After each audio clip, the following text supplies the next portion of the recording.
आज हम बात कर रहे हैं क्लास 9 के चैप्टर नंबर 15 मेघ आए कविता है। और इस कविता के जो कवि हैं वह है सर्वेश्वर दयाल सक्सेना जी। तो आए हम पढ़ते हैं मेघ आए कविता, यानी बादलों के आने से प्रकृति में किस तरह का परिवर्तन होता है। और इससे पहले हम जाने कवि के बारे में, उसके जीवन परिचय के बारे में। तो कवि का जन्म 1927 ईस्वी है और मृत्यु 1983 ईस्वी। आगे हम देखें कवि के बारे में। तो कवि जो हमारे सर्वेश्वर दयाल सक्सेना जी, इन्होंने इलाहाबाद के बनारस विश्वविद्यालय से एमए उच्च शिक्षा की शिक्षा हासिल की थी। इसके बाद जब इनका संपादकीय दौर में देखें, जब ये एक बतौर साहित्य से जब जुड़े थे, तो इन्होंने पत्रिका दिनमान के उप संपादक बने थे। जो एक दिनमान जो पत्रिका चली थी, ये क्या बने थे, उसके उप संपादक बने थे बतौर एज ए सब एडिटर। ठीक है ना, जो एक मेन एडिटर होता है यानी संपादक होता है, उसके समकक्ष ये उप संपादक बनते हैं। इसके बाद ये बने थे बाल पत्रिका एक आई थी पराग, पराग के क्या बनते हैं, संपादक। अब देखिए यहाँ पे विशेष चीज़ रही थी बाल पत्रिका, यानी जो बच्चों के लिए जो पत्रिकाएं जो छापी जाती थी या बच्चों के लिए जो पत्रिकाएं बनाई जाती थी, जो बाल कॉमिक्स के रूप में बोलते हैं, या हमारे जो भी बच्चों के लिए ऐसी चीज़ें जिनमें नैतिक वचन या नीति वचन से संबंधित होती थी, ऐसी कहानियाँ, ऐसी कविताएँ उनके लिए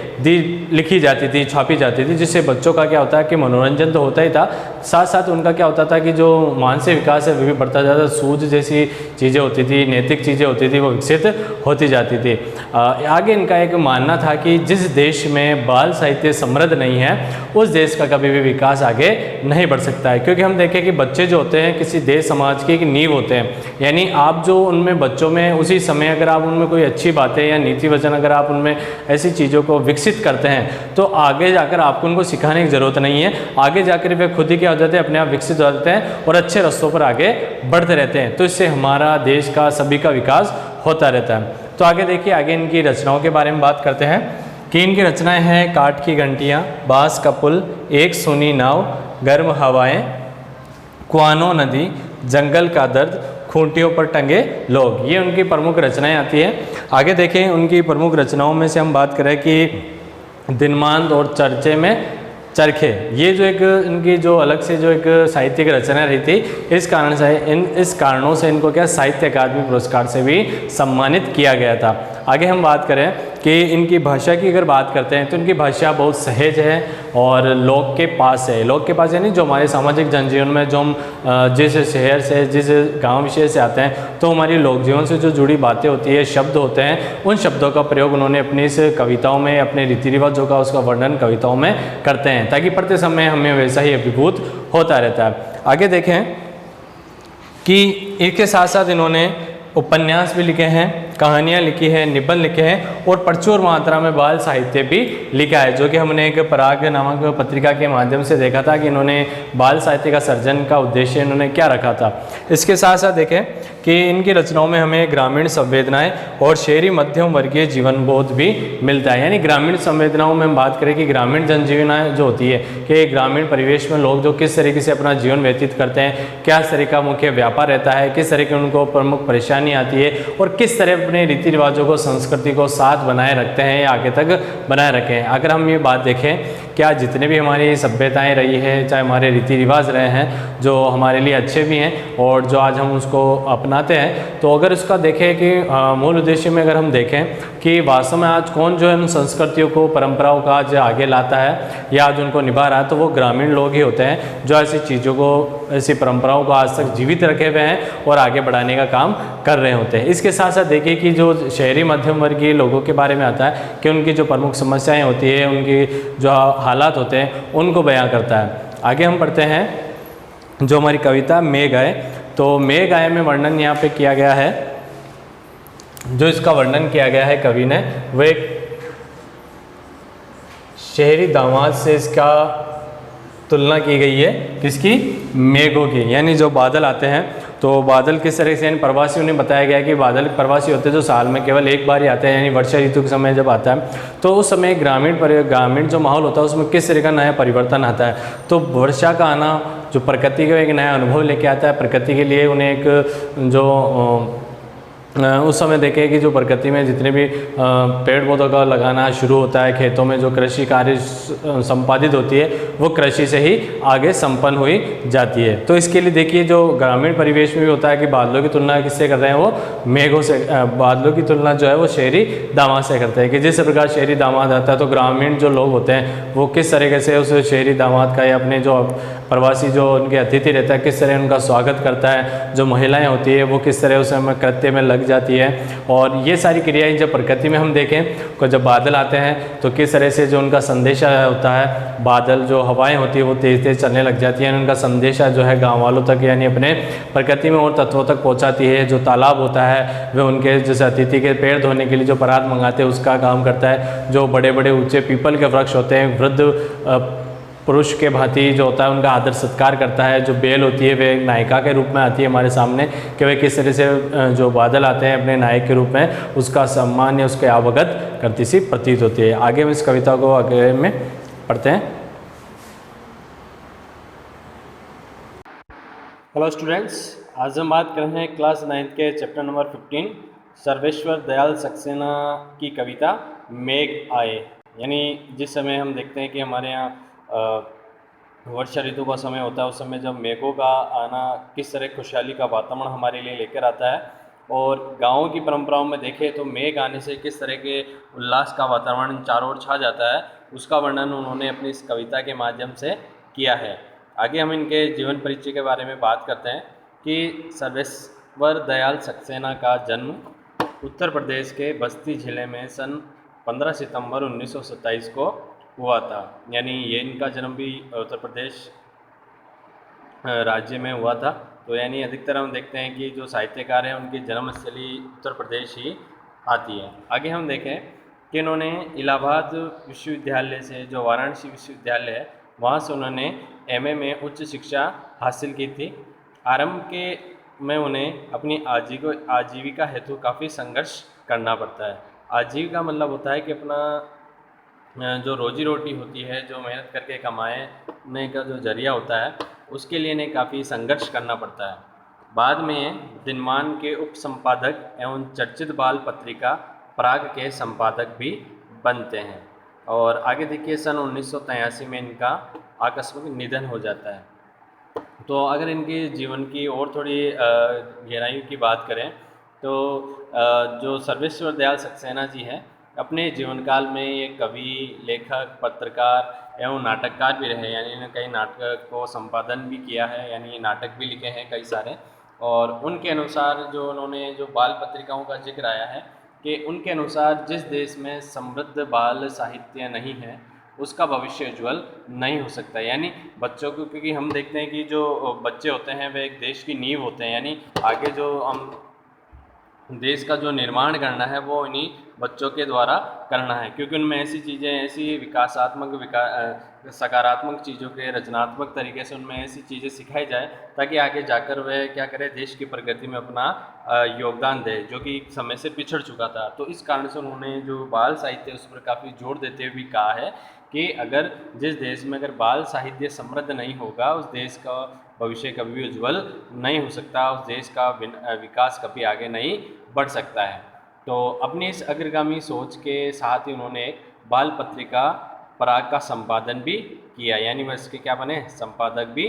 बने। आगे देखें इनके कि दिनमान का, आगे जो हमने बात करी थी कि दिनमान जो एक पत्रिका थी, जब उन्होंने उसका संपादन, उसका कार्यभार संभाला तो इसके साथ साथ उन्होंने उस समय की जो पत्रकारिता थी, यानी जो हम बात करते हैं समाचार पत्रों में, उसमें जो चुनौतियाँ आती थी, जो कमियाँ थी या दिक्कतें आती थी, तो उन्होंने क्या करा, उनको समझा कि भाई वास्तव में समय परिप्रेक्ष्य में जो देख रहे हैं हम, इसमें क्या किन दिक्कतों का जो हमारे और भी जो पत्रकार, साहित्यकार, जो और भी जो हमारे इस क्षेत्र से जुड़े जो भी हैं उनको क्या दिक्कतें आ रही है, और सामाजिक चेतना जगाने में अपना उन्होंने उल्लेखनीय योगदान दिया है। यानी पत्रकारिता का उन्होंने जो एक उपयोग किया था कि जो समाज में जो चेतना जागृत करनी है, जो लोगों में एक ऐसी चीज़ों का प्रवेश करवाना है, वो इससे संभव हो सकता था। तो इतना सारा योगदान जो उन्होंने अपने साहित्य से, अपने पत्रकारिता के माध्यम से किया है। आगे देखें हम इनकी रचनाओं के बारे में कि इनकी रचनाएं हैं काठ की घंटियाँ, बांस का पुल, एक सूनी नाव, गर्म हवाएं, कुआनो नदी, जंगल का दर्द, खूंटियों पर टंगे लोग उनकी प्रमुख कविता संग्रह है। नई कविता के प्रमुख कवि कवि सर्वेश्वर दयाल सक्सेना ने उपन्यास, नाटक, कहानी, निबंध एवं प्रचुर मात्रा में बाल साहित्य भी लिखा है। यानी इनकी प्रमुख रचनाओं पर देखने से, यानी इनकी जो कविताएं संग्रह है, उसके बाद जो जिक्र आया था कि इन्होंने कवि होने के साथ साथ इन्होंने कई उपन्यास लिखे हैं, जैसे प्रेमचंद जी के उपन्यास पढ़ते हैं, कई नाटक लिखे, क्योंकि अपने बात करें थे इनके नाटककार भी रहे हैं, कहानियाँ लिखी है, क्योंकि नाटक जो होते हैं उनकी और जो पटकथा होती है वो एक कहानी होती है कि कहानी के जरिए नाटक का निर्माण होता है। इसके साथ साथ उन्होंने निबंध भी लिखा है, जो हमारी गद्य विधाओं की जो शैली है। इसके साथ साथ उन्होंने प्रचुर मात्राओं में बाल साहित्य भी लिखा है। कई सारे बाल कॉमिक्स जो आप पढ़ते हैं, ठीक है, उसमें जो आपको नीति निर्देश दिए जाते हैं, नीति तत्व जो हम पढ़ते हैं, तो हमारा इससे क्या विकास होता है, हमारे जीवन का विकास होता है, हम आगे जाकर अपने आप को कैसे बेहतर बनाएं, उसकी नींव बचपन से रखी जाती है। तो इसके लिए जो बाल साहित्य होता है, इस कारण से जो हमारे कक्षाओं में बच्चों की जो प्राइमरी क्लासेस होती थी, उनमें इस कारण से बाल साहित्य के नाम से, या हम बात करें कि नीति वचन के नाम से उनकी किताबें उनको पढ़ाई जाती थी, ताकि उसी समय से क्या कर सके, अपने नींव का निर्माण कर सके, अपने साहित्य को क्या कर सकें और भी समृद्ध कर सके, अपने विचारात्मक भावों को और भी बढ़ाने में सक्षम हो सकें। आगे देखें कि दिनमान में प्रकाशित चर्चे और चरखे स्तंभ के लिए उन्हें सर्वेश्वर बहुत चर्चित रहे थे। यानी उनकी जो दिनमान में जो एक लेख छपा था, जो इनकी रचना छपी थी, चर्चे और चरखे, तो इसके कारण उन्हें बहुत चर्चित रहे, यानी काफ़ी लोगों को ये जो है साहित्य काफ़ी पसंद आया था, और उन्हें साहित्य अकादमी पुरस्कार से भी सम्मानित किया गया है, यानी इस कृति के कारण और उन्हें लेखनीय कार्यों के कारण। आगे हम बात करें कि इनकी जो शैली है, इनमें किस तरह का जो है योगदान मिलता है। सर्वेश्वर के काव्य में ग्रामीण संवेदना के साथ शहरी मध्य वर्गीय जीवन बोध भी व्यक्त होता है, यानी दोनों का, कि ग्रामीण संवेदनाएं हैं, ग्रामीण जो जीवन है उसके प्रति उनकी काफ़ी संवेदनाएं उनसे जुड़ी होती है, किस तरह के जो गांव के लोग होते हैं उनके तरीके से आचार विचार होते हैं। उसके साथ साथ देखिए जो शहरी मध्यम वर्गीय जो जीवन है, यानी जो शहरों में हम बात करें मध्यम वर्गीय जो लोग होते हैं, उनकी क्या विचार शैली होती है, किस तरह से अपना जीवन यापन कर रहे होते हैं, उनके बीच क्या दिक्कतें आती हैं, उन सब का वर्णन वो अपनी कविताओं में व्यक्त करते हैं। तो इन दोनों का मिला जुला रूप जब वे करते हैं तो जो है काफ़ी लोगों को चीज़ें काफ़ी पसंद आती है, क्योंकि ग्रामीण जनजीवन जो कि जो होता है, इसमें किस तरह के किसानों का अधिकतर वर्णन किया जाता है, मध्यम वर्गीयों में जो मील मजदूरों में जो छोटे मोटे व्यवसाय करते हैं या उसमें काम कर रहे होते हैं, उनके जीवन के विषय में अधिकतर उसमें बताते हैं, और उनके बोध उनके कथ्य में नहीं, उनकी भाषाओं में भी दिखता है। यानी उनकी भाषा शैली में जो शब्दों का हम प्रयोग देखते हैं, उससे ये भी साबित होता है कि उन्होंने जो भाषा शैली यानी शब्दों का जो चुनाव किया है, वो केवल ऐसे लोगों के लिए भी बताता है कि वास्तव में उनकी जो संवेदनाएं हैं वो उनके कथन के अनुसार उनकी भाषाओं में भी दिखाई देता है। यानी ऐसे शब्द जो ऐसे मध्यम वर्गीय या ग्रामीण परिवेश के जो ऐसे शब्द होते हैं, जो उनकी झलक दिखलाता है, जो उनकी एक पहचान को दर्शाता है, वो भी उनके साहित्यों में मिलता है। सर्वेश्वर की भाषा सहज एवं लोक की महक ली हुई है, यानी उनकी भाषा इतनी सरल है, और लोक की महक यानी इसमें जो सामान्य जनजीवन की जो भाषा शब्द होते हैं, जो अपने सामान्यतः इस्तेमाल करते हैं, उनका भी उसमें देखने को मिलता है, यानी इसे शब्द लिए हुए, ताकि क्या होता है कि जब हम कोई रचनाएं पढ़ते हैं तो उसे भाषा उस जगह विशेष की भाषा शैली को समझने में भी सहायता मिल सकता है, और ऐसे शब्द जो उस जगह विशेष में अधिकतर बोले जाते हैं उनका पढ़ने का भी आनंद आता है। तो देखिए आगे हम बात करते हैं पाठ परिचय की। तो पाठ में किस तरह का जिक्र हुआ है, तो यह देखिए कि संकलित कविता में कवि ने मेघों के आने की तुलना सजकर आए प्रवासी अतिथि यानी दामाद से की है। जो यानी मेघ जो होते हैं, कि हमने एक बात करी थी कि जो मेघ होते हैं वे जब आते हैं तो आते समय ग्रामीण परिवेश में जब उसका एक उल्लास का वातावरण हो जाता है, क्योंकि हमने देखते हैं ग्रामीण जो परिवेश होता है, ग्रामीण जनजीवन होता है, उसमें अधिकतर जो लोग होते हैं वे किसान होते हैं, और किसान जो होता है वह अपनी एक आस लगाए बैठा है कि जब भी बरसात होगी तो उसकी फसलों की वह आगे की जो प्रक्रिया है वह प्रारंभ करना शुरू कर देता है, क्योंकि उसके जीवन की आस जो है उस बारिश पे निर्भर रहती है। तो यानी जब वे अपने खेत को पहले हल से द्वारा जोत तो लेता है, लेकिन अब वह किसका इंतज़ार करता है, वह एक अच्छी बारिश का इंतज़ार करता है। तो जब भी मेघ आते हैं तो मेघ आने से उनमें किस तरीके एक जीवन शैली में परिवर्तन आता है, और उसका एक तुलना जो उन्होंने एक अपने अतिथि प्रवासी जो बाहर रहता है उसके यानी दामाद से की है, कि ग्रामीण संस्कृति में दामाद के आने पर उल्लास का जो वातावरण बनता है, मेघों के आने का सजीव वर्णन करते हुए कवि ने उसी उल्लास को दिखाया है। जैसे यानी ग्रामीण परिवेश की बात करें कि वह उन अभी तक जो हमारी जो संस्कृति है वो अभी तक ग्रामीण परिवेश में वहीं तक ही सीमित है, क्योंकि वही जो है रिश्ते नातों को अच्छी तरह से निभाने में सक्षम हो पाए हैं। हम देखें कि जैसे एक मेहमान यानी उन्होंने दामाद का जिक्र किया है कि एक दामाद जब गांव में आता है तो जिसकी घर का रिश्ता रहता है उससे पहले ही उसके जो गली मोहल्ले में जितने भी और भी लोग रहते हैं तो वो भी उतना उससे बढ़ चढ़कर आदर देने की कोशिश करते हैं, कि ऐसा ना हो कि जो हमारे मेहमान आए वो हमारे चाहे किसी भी भाई बंधु के दामाद लगते हो, कभी वो ऐसा ना सोचे कि गांव में उसकी कोई इज्जत या उसकी कोई मूल्यता नहीं है। तो उस कारण से भी वे क्या करते हैं, उनको बहुत इज्जत देने की कोशिश करते हैं। इस तरीके से जैसे लगता है कि वह सारा गांव ही उनका क्या बन जाता है, उनका एक परिवार सा बन जाता है। तो हम देखते हैं कि जैसे धूल वगैरह जिक्र हुआ है कि जब मेघ आते हैं तो हवाएं चलने के कारण धूल उड़ने लगती है। अब जैसे जैसे कविताओं में जिक्र हुआ है, तो जिक्र हुआ है जिसमें देख रहे हैं आपके मेघ आए बड़े बन-ठन के, संवर के, दरवाजे खिड़कियाँ खुलने लगी गली गली, पाहुन जो आए गांव में शहर के, आंधी चली धूल भागी घाघरा उठाए, बाकी चितवन उठा नदी ठिठकी घूंघट सरके, बूढ़े पीपल ने। तो ये सारी चीज़ें जो यहाँ पे कविता के माध्यम से कवि हमें बता रहे हैं कि जब मेघ आते हैं तो हवाएं चलने के कारण धूल उड़ने लगती है। नदी जो है उसमें क्या होता है कि जो पानी होता है नदी का वह उथल पुथल करने लगता है, यानी इतनी हवाएं, क्योंकि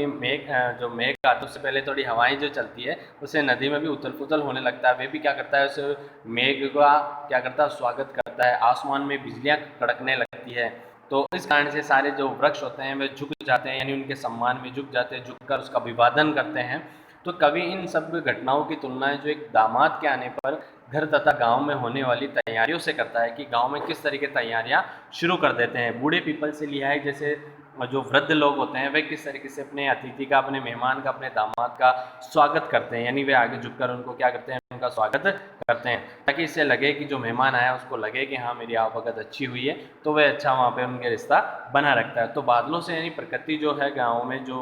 वर्णन किया है, तो प्रकृति भी क्या करती है, जो बादल आते हैं उनका इस तरह से अभिवादन करती है कि वह यहाँ बरसे और इस गांव को पूरा हरा भरा करके चले जाए थी। तो ये थी हमारे जो कविता है, हमने उस कविता का पाठ परिचय जाना है, और अगले वीडियो में हम कविता को और इसके प्रश्न उत्तर को पढ़ेंगे। धन्यवाद।